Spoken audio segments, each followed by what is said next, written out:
राधे राधे बच्चों। आज हमारी जो क्लास होगी एक क्लास होगी प्रिज्म की, जिसमें क्लास 12th बोर्ड में प्रिज्म के जितने टाइप के क्वेश्चन बन सकते हैं, जितने डेरिवेशन आते हैं, ये आज की क्लास के बाद हर टॉपिक आपको समझ में आ जाएगा। और 12th बोर्ड में 3 नंबर का एक क्वेश्चन इस टॉपिक से आएगा और वो कभी आपसे गलत नहीं होगा। तो वीडियो को ध्यान से देखिएगा और अच्छे तरीके से हम प्रिज्म को पूरा कंप्लीट करते हैं। तो चलिए स्टार्ट करते हैं। टॉपिक है आज आपका प्रिज्म। तो सबसे पहले समझना है कि प्रिज्म होता क्या है। तो देखिए, प्रिज्म के बारे में जानते हैं कि प्रिज्म एक ऐसी डिवाइस होती है जो कि रिफ्रैक्शन पर बेस्ड होती है, लाइट को बेंड करने के लिए यूज होती है। तो प्रिज्म क्या है? Prism is a device which is used to bend the light. Prism is a device which is used to bend the light or to change the path of light. Prism के दो काम, prism का एक काम है light को bend करना या लाइट के रास्ते को चेंज कर देना। और किस फिनोमेना पर बेस्ड है? Based on refraction. तो प्रिज्म में सिर्फ और सिर्फ क्या होगा? रिफ्रैक्शन। अब बात करें प्रिज्म को मटेरियल वाइज कैसे डिफाइन करते हैं कि कितने टाइप की सरफेस होंगी, फिर डायग्राम कैसे बनेगा। तो देखिए, जो प्रिज्म होता है, प्रिज्म सबसे पहले क्या होगा? Prism is solid homogeneous transparent refracting medium bounded by two plane surface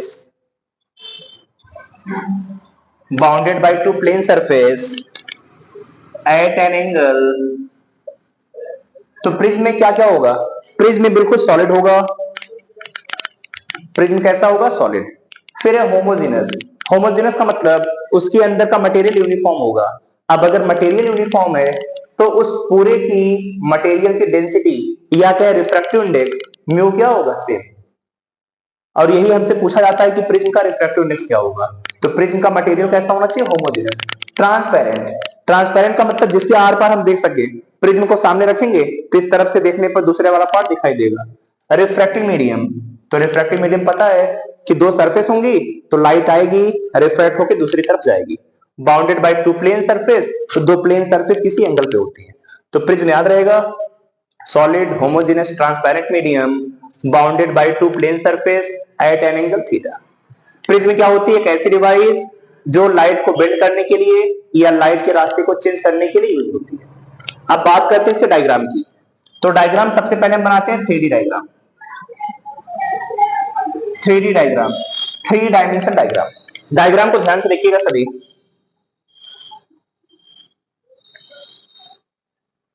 सबसे पहले हमने ट्रायंगल बनाया। ट्रायंगल बनाने के बाद लाइट रेस को थोड़ा सा आगे बढ़ाते हैं और बिल्कुल पैरेलल ले जाते हैं इस तरीके से। फिर ये वाली सरफेस बिल्कुल पैरेलल।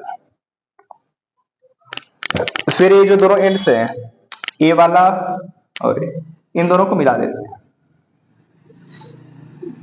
ए प्रिज्म का डायग्राम बन जाता है 3D डायग्राम। अब इस तरफ की जो सरफेस है इधर, और जो इस तरफ की सरफेस है, इन्हीं से तो रिफ्रैक्शन होगा। तो इन दोनों सरफेस को हम बोलते हैं रिफ्रैक्टिंग सरफेस। इसको और इसको, इन दोनों सरफेस का नाम है रिफ्रैक्टिंग सरफेस। अब देखिए सभी, प्रिज्म को सामने से, बिल्कुल सामने से देखना है। तो सामने से हमें प्रिज्म का ये ऊपर वाला पार्ट, ये ऊपर वाला, ये वाला सामने से ये तो दिखाई देगा। ए वाली साइड अंदर है, ए वाला भी अंदर, ए वाला भी अंदर है। तो सामने से देखने पर हमें कुछ ऐसा ही दिखाई देगा। ये मान ले ए है, तो जब हम इसका फ्रंट व्यू लेते हैं, सामने से देखते हैं, तो हमें देखने पर एक ट्रायंगल दिखाई देगा बिल्कुल इस तरीके से। ऊपर ए है, इधर बी है, नीचे सी। और जब भी जितने भी क्वेश्चन हमें करने होंगे तो बार बार ये डायग्राम नहीं बनाना पड़ेगा, सिर्फ और सिर्फ यही डायग्राम बनाना पड़ेगा। तो इसे हम बोलते क्या है? ये जो पूरा डायग्राम सामने से मिला, इसका नाम होता है प्रिंसिपल सेक्शन। क्या नाम है इसका? Principal section. तो प्रिज्म का 3D डायग्राम, फ्रंट व्यू लिया तो हमारे सामने मिल जाएगा प्रिंसिपल सेक्शन। जल्दी से डायग्राम बनाइए, फिर इससे रिफ्रैक्शन कैसे होगा उस रिफ्रैक्शन को हम समझते हैं। जल्दी से डायग्राम ड्रॉ करिए सभी।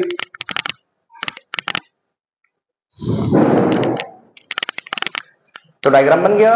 अब आते हैं सभी इसके कि रिफ्रैक्शन इससे कैसे होगा।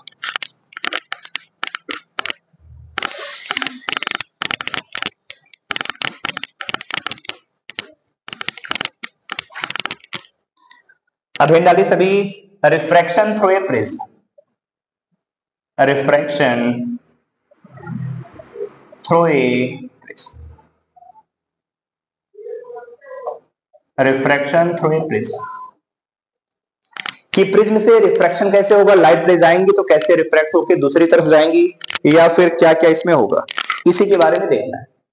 तो देखिए, जब रिफ्रैक्शन थ्रू ए प्रिज्म की बात करते हैं तो सबसे पहले हमें ड्रॉ करना है प्रिज्म का प्रिंसिपल सेक्शन, वही जो ट्राइंगल वाला बनवाया था। तो ड्रॉ कर लिया प्रिज्म का प्रिंसिपल सेक्शन।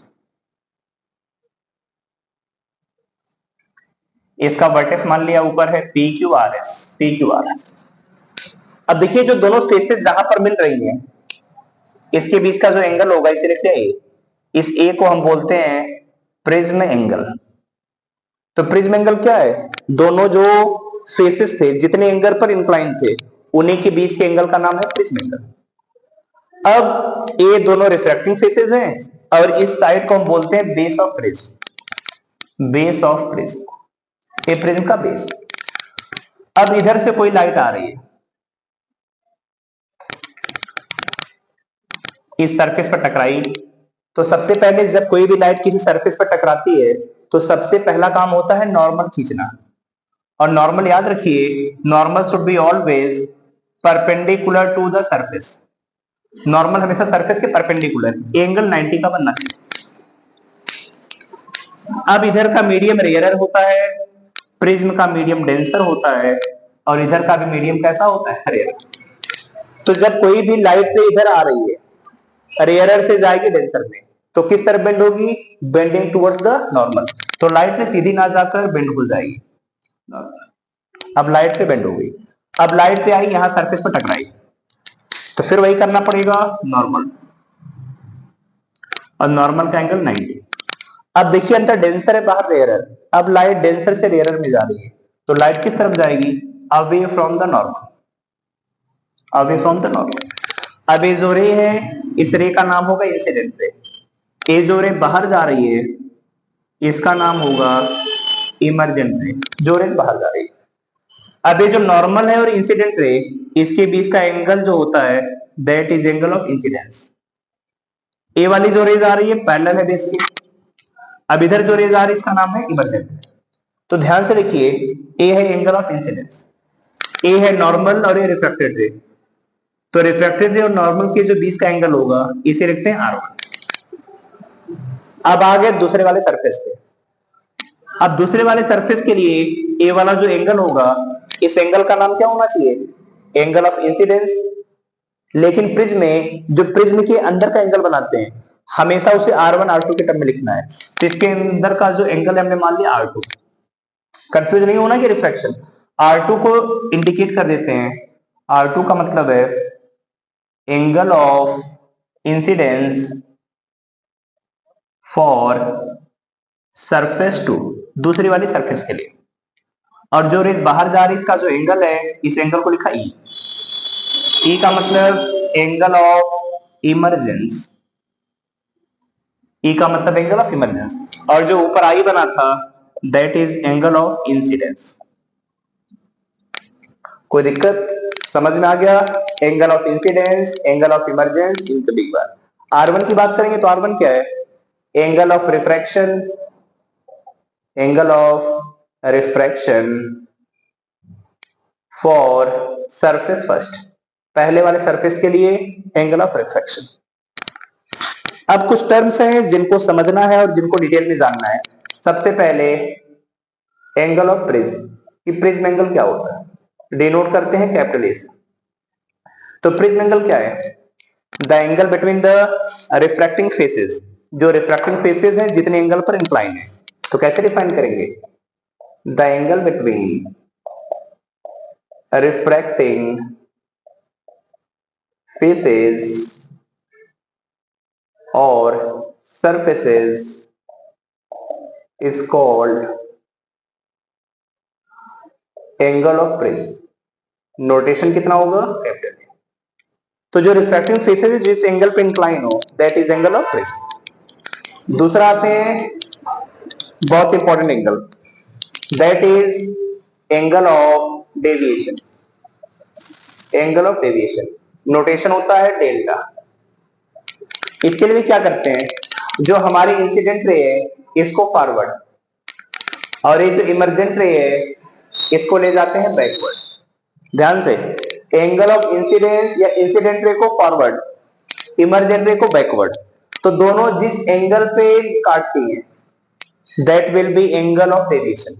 तो एंगल ऑफ डेविएशन क्या है, जब इंसिडेंट रे को आगे ले जाए और रिफ्रैक्टेड रे को पीछे या इमर्जेंट रे को पीछे, तो दोनों जहां काटेंगी उसी के बीच का एंगल एंगल ऑफ इमर्जेंस। तो क्या है, when incident ray taken forward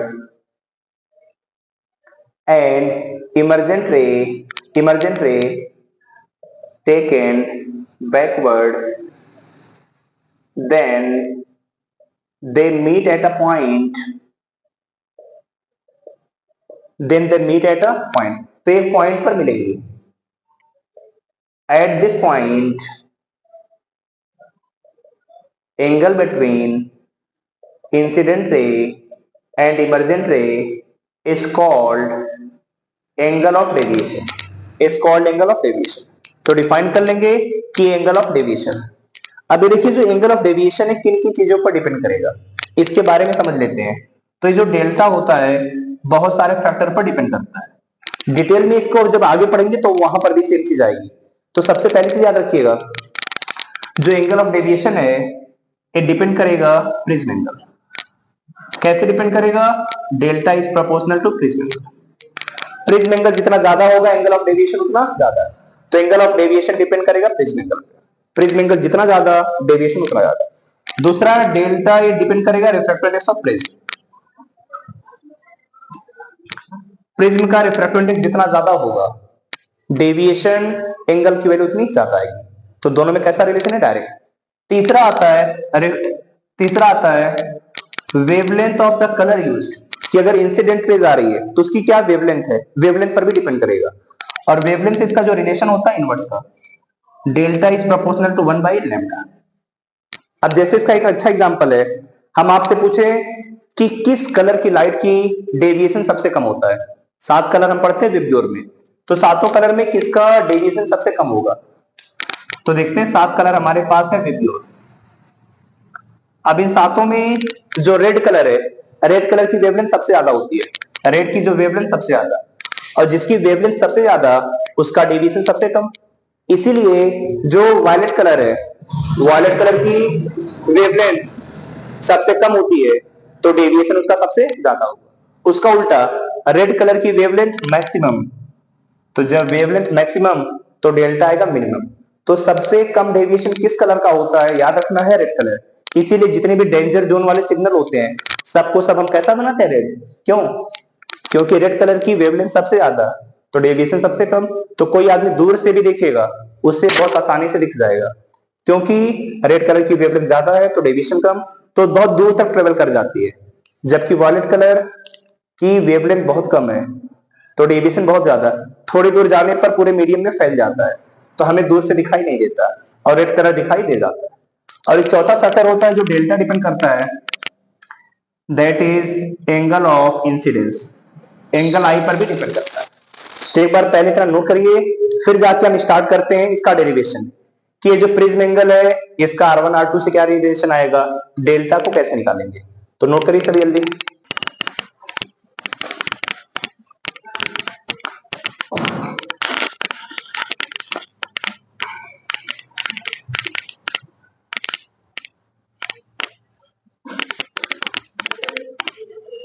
तो चलिए बेटा अब डिराइव करेंगे हम कि कैसे हम प्रिज्म एंगल में एंगल ऑफ डेविएशन का कैसे रिलेशन निकालेंगे। तो अब आते हैं हम सभी एंगल ऑफ डेविएशन और प्रिज्म एंगल को देखते हैं। तो प्रिज्म एंगल का नोटेशन ये है, एंड डेविएशन का डेल्टा। अब इनका क्या क्या रिलेशन होगा उसी के बीच में समझना है। तो सबसे पहले डायग्राम ड्रॉ करेंगे प्रिज्म का। डायग्राम थोड़ा सा बड़ा बनाना है ताकि टर्म समझ में आए। P Q R, angle A, इधर से रेज आ रही है, सरफेस पर टकरा रही है, फिर इधर गई। अब ये तो समझ में आया ऐसा क्यों हो रहा है। इधर का मीडियम रेयर है, दैट इज डेंसर, इधर फिर कैसा। अब ये जो एंगल था एंगल आई है, एंगल अभी पीछे बनाया था R1 R2 एंगल ए। इतना क्लियर है। अब ध्यान से देखिए सभी, ये मान लिया पॉइंट M है, N और ये पॉइंट O। इसको आगे बढ़ाया, इसको पीछे, दोनों जहां कट करेंगी इसके बीच का एंगल डेल्टा। इस पॉइंट को मान लिया ये पॉइंट है आपका S। इतने पॉइंट हमने डिस्क्राइब कर लिए। अब ध्यान से देखिए सभी, बात करते हैं सभी ट्रायंगल MSN। ध्यान से देखिएगा, MSN, इस ट्रायंगल की बात करते हैं। ट्रायंगल को बनाते हैं।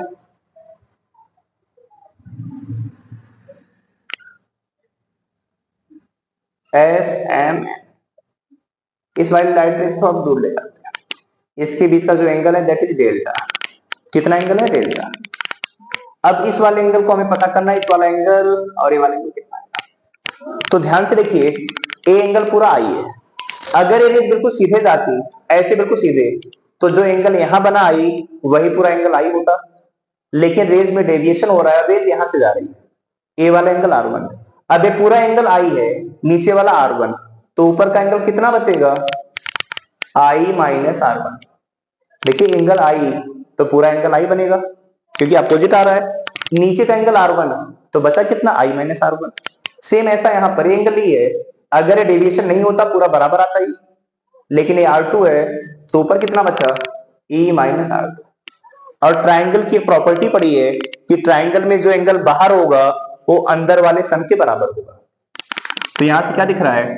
Delta is exterior angle, so delta equal to I minus R1 plus E minus R2। दोनों को ऐड कर दें, I plus E minus R1 plus R2, तो I plus E minus R1 plus R2। अब इसे हमने लिख दिया इक्वेशन फर्स्ट। इसका यूज अभी आगे होगा R1 प्लस R2 को रिप्लेस करने में, तो कोई दिक्कत नहीं, समझ में आ गया। अब आइए इधर, इधर ट्राइंगल में R1 है R2 है, तो आपको बताना है कि तीसरा वाला एंगल कितना आएगा। पता कर सकते हैं, ट्राइंगल के दो एंगल पता है तो तीसरा वाला एंगल कितना आ जाएगा? That is 180 minus R1 plus R2। ठीक है, ट्राइंगल के दो एंगल पता है तो तीसरा angle 180 minus R1 plus R2। अब एक देखिए क्वाड्रिलेटरल दिख रहा है, क्वाड्रिलेटरल, क्या नाम इसका? PMON। PMON दिखा? PMON क्या दिख रहा है इस क्वाड्रिलेटरल में? बना लेते हैं इसे थोड़ा जूम करके। PMNO, ऊपर का एंगल है। अब देखिए ये वाली जो लाइट है इस पर पूरे परपेंडिकुलर है, तो मतलब ये पूरा एंगल 90 का बना होगा। तो ये 90 का एंगल, ये भी परपेंडिकुलर है तो 90। नीचे एंगल निकाल चुके हैं 180 माइनस R1 प्लस R2।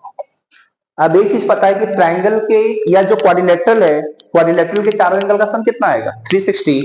तो ऐड करिए, ए 90 180 R1 प्लस R2। अब इस पूरे की वैल्यू कितनी है? इधर 180 माइनस R1 प्लस R2, इधर 90 भी बाकी है, इक्वल टू 360। देने 90 प्लस 180 270 R1 प्लस R2। इधर 90 360 में से माइनस होगा 270, कट जाएगा, ए को इधर भेज दिया R1 प्लस R2। तो जो प्रिज्म एंगल आएगा, प्रिज्म एंगल का फॉर्मूला आ गया कितना? R1 plus R2। तो कभी भी कोई क्वेश्चन आए R1 R2 बताओ, तो R1 प्लस R2 का सम हमेशा ए के बराबर है, तो याद कर लेंगे ए equal to R1 plus R2। और एक चीज देखिए, ए निकाल लिया, ए को यहां पे रखा, delta I plus A, R1 plus R2 की वैल्यू कितनी है, ए, तो एंगल ऑफ डेविएशन की वैल्यू कितनी आ गई, I plus E minus incidence angle, angle of emergence, और ए का मतलब प्रेस एंगल। तो angle of deviation is delta equal I plus E minus A. याद हो जाएगा? पहले कंप्लीट करिए, फिर आते हैं अगले पार्ट में। तो सभी लोग ये दोनों के दोनों पार्ट अच्छे से प्रिपेयर किए। तो देखिए है क्या क्या जो याद करना है, ए की वैल्यू R1 प्लस R2 और डेल्टा की वैल्यू आई प्लस ई माइनस ए। इतना कंप्लीट कर लिया, फिर आएंगे सभी ग्राफ पर। तो हेडिंग डालिए सभी, graph between delta and I. क्या लिखेंगे इसे, graph between angle of deviation and angle of incidence. तो इंसिडेंस एंगल और इसके बीच का ग्राफ ड्रॉ करना है। एग्जाम में कई बार आया हुआ है, तो इंपॉर्टेंट करके लिखना है, 2 मार्क्स का क्वेश्चन है। 2 मार्क्स के क्वेश्चन में चीज पूछी जाएगी कि डेल्टा और आई का ग्राफ ड्रॉ करिए। तो क्या क्या ग्राफ बनेगा, कैसे बनेगा, देखते हैं।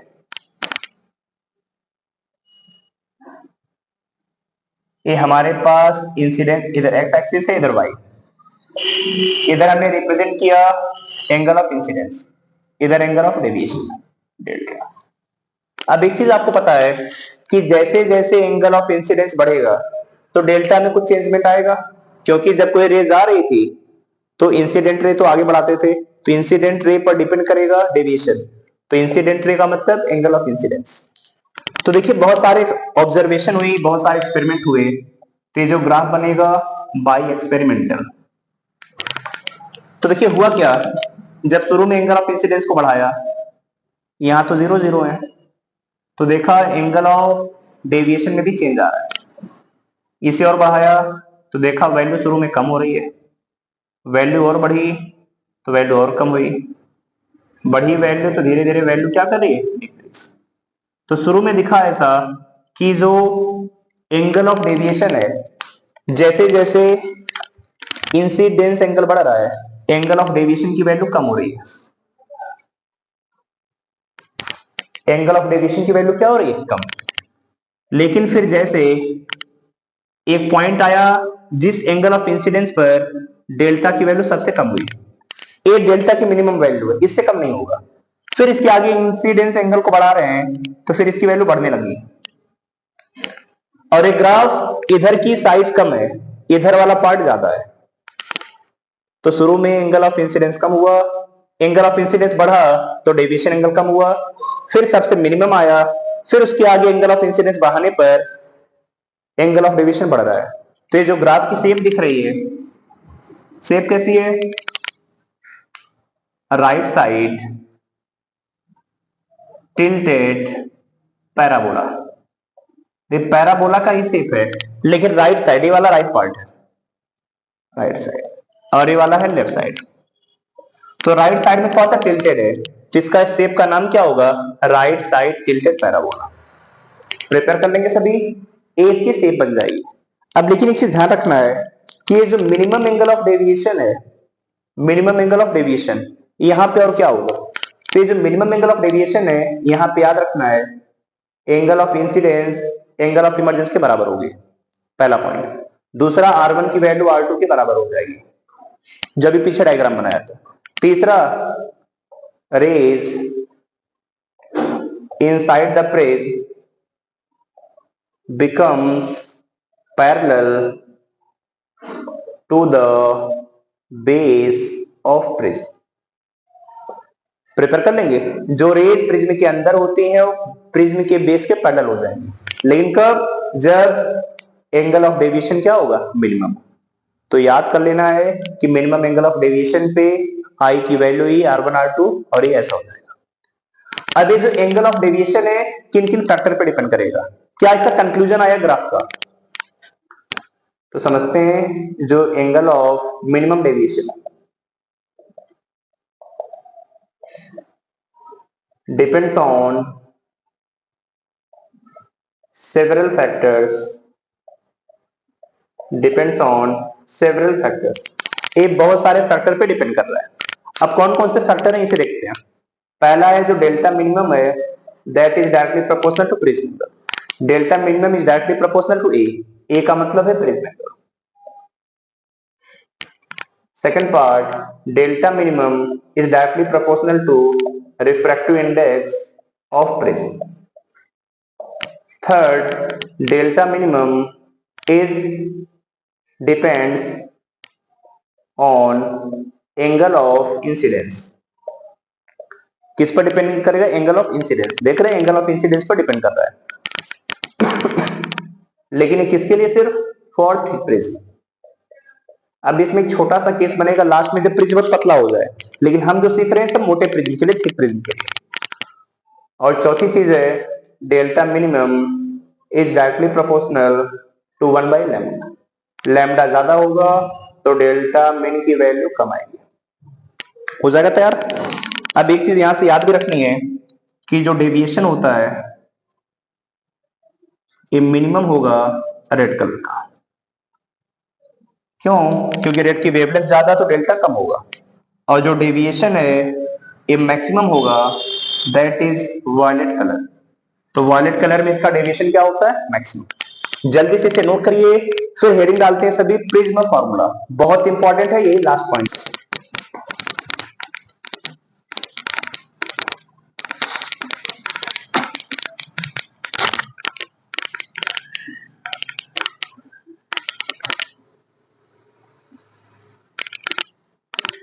तो बच्चों हेड डालिए इंपॉर्टेंट करके बोर्ड के लिए।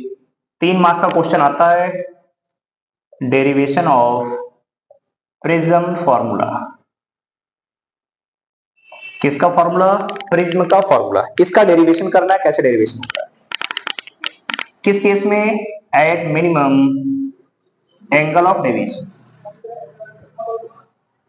तो देखिए हम करते क्या है,